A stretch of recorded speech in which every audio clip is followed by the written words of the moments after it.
The Chiefs defeat the Texans to move to 14-1 on the season and to complete a home sweep. The first year since 2003 that the Chiefs won every single home game of the regular season. So it's pretty fun. I will say, throughout all the frustration that has come throughout the season, like, yeah, okay, we have one loss, right? But that has not come without close games, frustrating sequences, lackluster drives, right? Like, we're still allowed as Chiefs fans to be skeptical of the team's performance despite the record, because we watch the games, and for the most part the games have been copies of one another. You have all these opportunities to put the game out of reach and they just don't do it. They refuse to, and it really gets to you. It becomes really frustrating. But this was, in my opinion, one of the most complete games that I've seen from the Chiefs.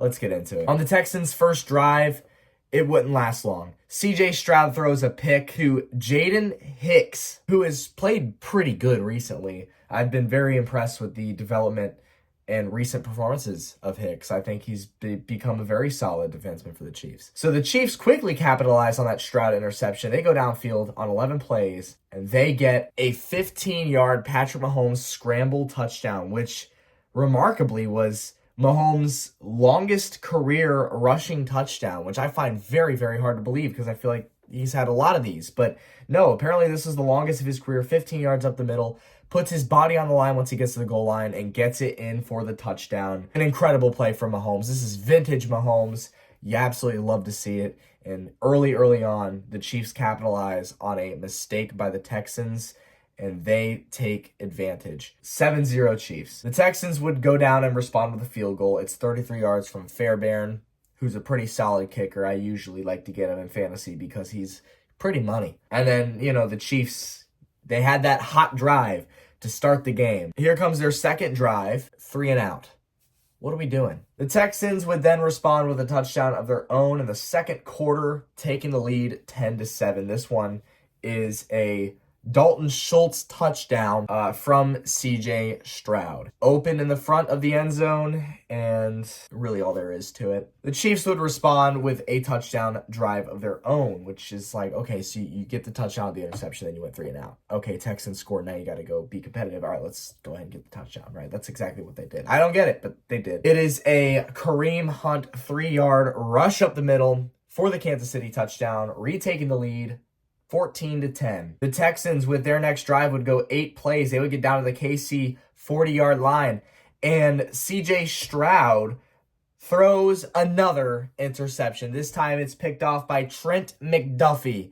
McDuffie, who had his first career interception last week, has his second career this week. Back-to-back interception weeks for Trent McDuffie. Love to see it. And the Chiefs would get points. And although there were only 52 seconds left in the half when the Chiefs regained possession, they still managed to get points off of the Texans' turnover. It is a 44-yard Harrison Butker field goal.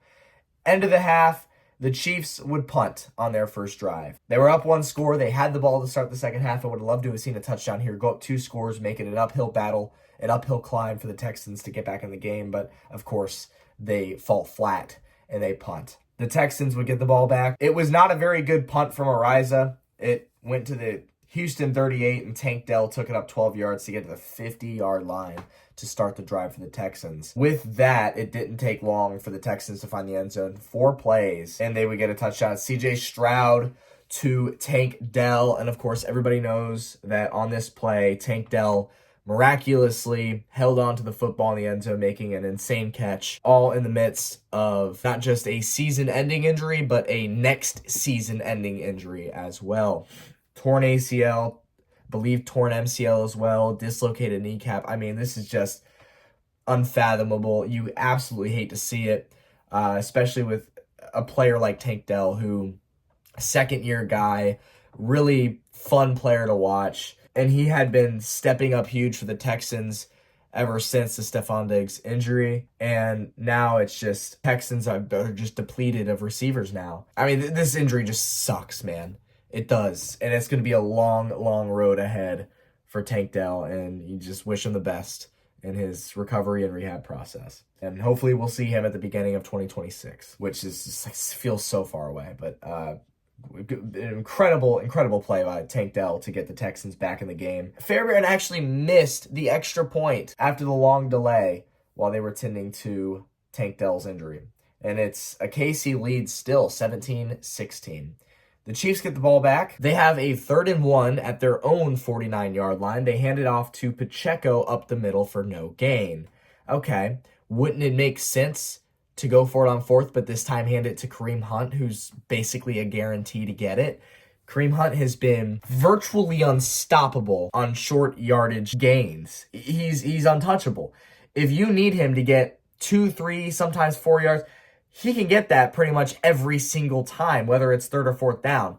So wouldn't it make sense? All right, you just handed off to Pacheco on 3rd and 1. He didn't get it. Wouldn't it make sense to then give Kareem Hunt a try? The Chiefs didn't do that. They go for it on 4th down, but they give it to Pacheco again. What are we doing? Look, I love Pacheco. Every Chiefs fan loves Pacheco, love the way he runs, love who he is as a player. He's been fantastic for the Chiefs so far. But can we look at reality for a second? Kareem Hunt's been better this year, especially in these situations where you need short yardage to get up and get first downs. Why did we not give it to Kareem Hunt on this play? It is beyond me. They give it to Pacheco again, and he does not get it. He's stuffed again short. It's a turnover on downs, and I was just left speechless. Yeah, guys, we all love Pacheco, but let's not ignore the fact that Kareem Hunt is better in these situations, and overall as a player and a running back, he's been better this year than Pacheco when healthy. But I guess at the end of the day, it is a good problem to have. Oh, shoot. Your great running back in Pacheco doesn't get it? All right, we'll give it to the other great running back in Kareem Hunt. It's a good problem to have. 2 great running backs, and we're not even talking about Samaje Perine and Carson Steele, who are solid as number 3 and number 4. Those guys don't suck. So the Chiefs have a good problem. So what would the Texans do with this opportunity? Well, they would go 3 and out. Credit the Chiefs defense. And with the Chiefs' next drive, they would go all the way down 10 plays, 80 yards, in nearly 6 minutes, getting the Xavier Worthy touchdown. Worthy has been incredible this year. The dude can catch footballs. And this is a problem the Chiefs have had the last few seasons, that they just have a receiver core who struggle with catching footballs. This is a rookie we're talking about here in his first year.